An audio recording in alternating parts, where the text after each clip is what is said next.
guys, and welcome to another OBSEC Battle Report. My name's Mike, and today we're taking a look at Game 2 from the Masters 2016 40k event. It's 2,000 points. You've just seen the army list there. We're actually a bit of the way into turn 1 for the Tau, basically because the video had a bit of a corruption at the start, so I've had to trim a little bit off the start, so I do apologise for the introduction and the skipping of the deployment. As you can see, we've got Iron Hands and Tau. The Tau deploying fairly conservatively at the top left of the screen there, and the battle company spreading itself out with the relic in the centre of the table there that you can see. Now, what we might have missed over the start of the intro of the game, we saw those drop pods land, the Marines get out, and obviously put some early pressure on the Tau. That optimised stealth cadre there is a new formation, locally at least. We don't see too much of it, and having faced it myself, it's quite brutal. Here comes the next wave of pod. Got an ironclad dreadnought that died just in the bottom drop pod there as well, sadly. We've got a mishapping drop pod there as well.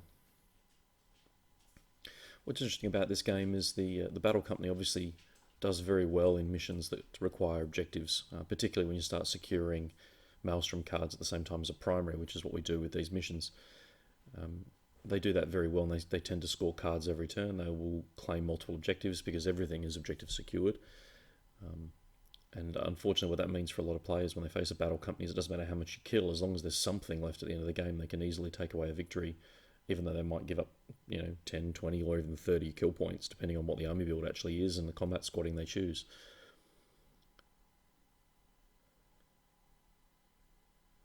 Colex's Assassin, obviously not too much use in this particular mission other than to threaten and claim objectives.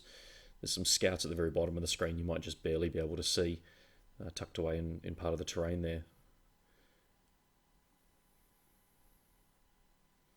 Some crisis suits landing, and obviously the Riptide making an appearance.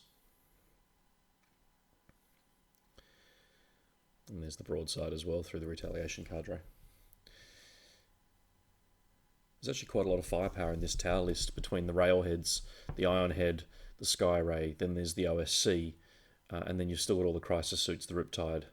There's quite a lot of mid-strength and even high-strength shooting for that matter.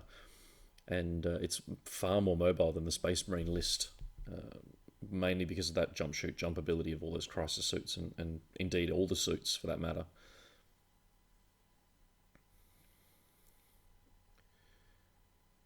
So there goes the Las Razorback.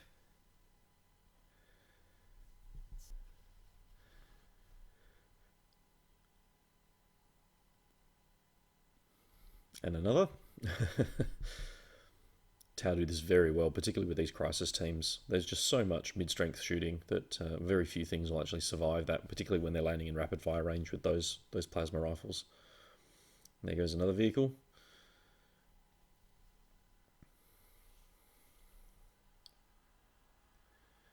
And here comes the notorious movement from the Tau. So mobile. And very frustrating for some armies to catch. And the Space Marines in this particular case, like I said, are going to struggle to catch those suits if the suits are careful in their positions.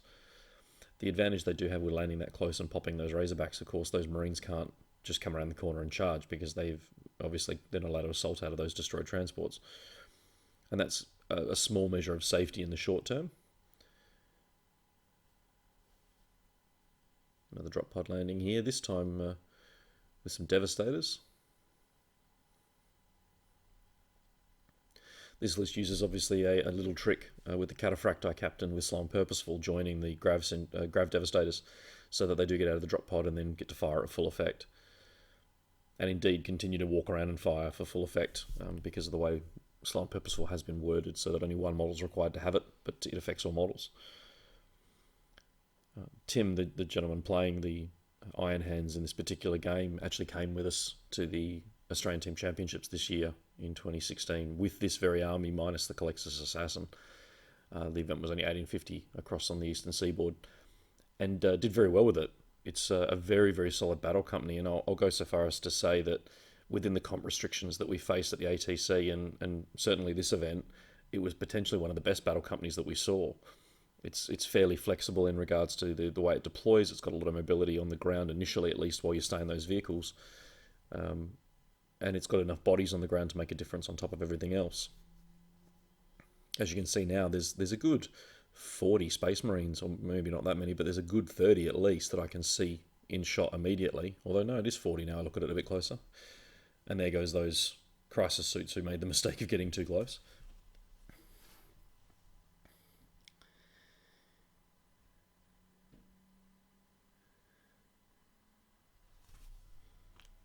And I think that's something that a lot of people underestimate with the Battle Company, particularly when there's just a bunch of five-man squads, is that they do still have the ability to put a fair amount of firepower, particularly when you're surrounded by them. And as you can see, that Riptide now looking very lonely in the middle of that table.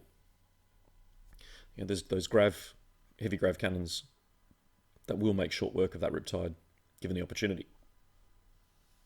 That's obviously where the Riptide's going to start shooting.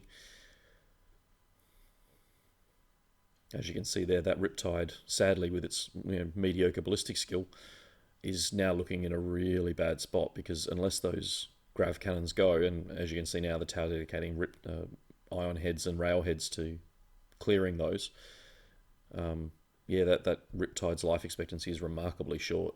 That broadside, for that matter, as well.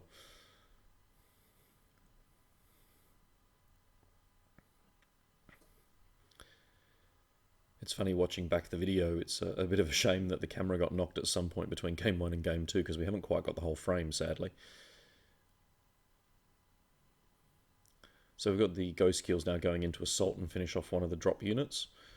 And those Ghost Kills are so flexible in that regard. They fight reasonably well, or at least for Tau, because they are monsters and they've got multiple attacks each. From memory, it's 3. So on the charge, they're dishing out 8 attacks, hitting on 4s against the Space Marine, and then wounding on 2s at AP2. So the two of them will go in and kill a 5-man combat squad pretty easily, particularly with a couple of the drones helping them out. I mean, even the drones are still vaguely useful in combat, which is nice. So here's that Riptide being put in a world of hurt.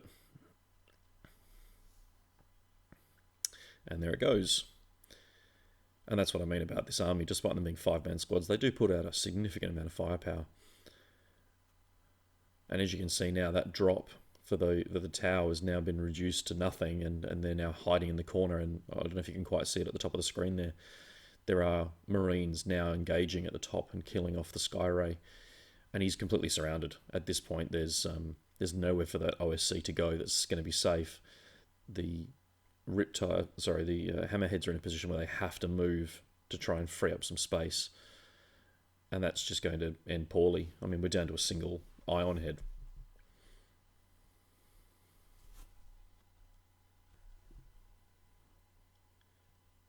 And obviously when that drop occurred, it was very easy to make the assumption that the Space Marines are going to be put in trouble, particularly losing, I think it was 3 vehicles in that one shooting phase. But as you can see, the tower now using those Ghost Kills to try and kill some of those 5-man squads. Assaulting through cover is not much of a difference. They're not going to fight first anyway. And they do stand a good chance of wiping out those Marines, even being Iron Hands with their feel no pains. There's still not enough there to really survive the OSC charging. Not that it matters particularly at this stage. I mean, obviously the Iron Hands are going to give up a lot of kill points in this mission, but they've been scoring cards every turn if you've been watching. And there's a fairly commanding table victory here. They've got the Relic. That's consolidated now with 4 squads near the Relic. So even if you do kill one squad with that Iron Head, they're going to claim that objective, and they're safely drawing it back in their deployment zone. They've got Linebreaker with that squad down in the bottom left-hand corner of the screen.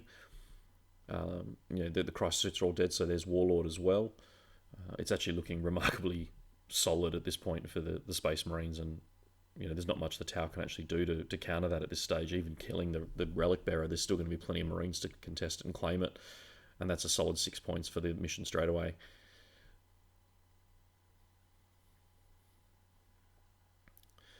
The tower moving up. Obviously those drop pods creating a huge issue as well in terms of mobility. I mean, even though we're not playing the Games Workshop FAQ that forces those doors to really block space, they still do create problems with movement. And that's game. Thanks for watching, guys, and hope you enjoyed the video, and we'll catch you at the next one.